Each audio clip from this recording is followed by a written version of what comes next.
კიდევ ერთხელ მოგესალმებით, დღეს 21 ნოემბერს კლინიკაში მოყვანილი გვყავს მეორე ზესტაფონიერი ცუგა, სუფთა ჯიშის გორდონია.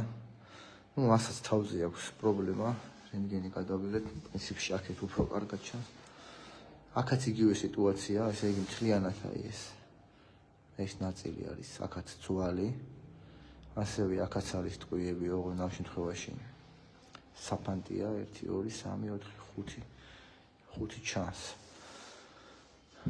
შედარებით უფრო მარტივ ფორმაში აქვს ვიდრე წინა ცუგას, თუმცა აქაც საკმაოდ ესე კითხვის ნიშნის ქვეშ დგას მისი გამოჯამრთელება. დამატებით აქ ავიღეთ ესე იგი ონკოციტოლოგიური ანალიზი, რომ დაადგინდეს სიმსივნის რაობა, შეიძლება ეს ცვლის სარკომა ან რამე მსგავსი.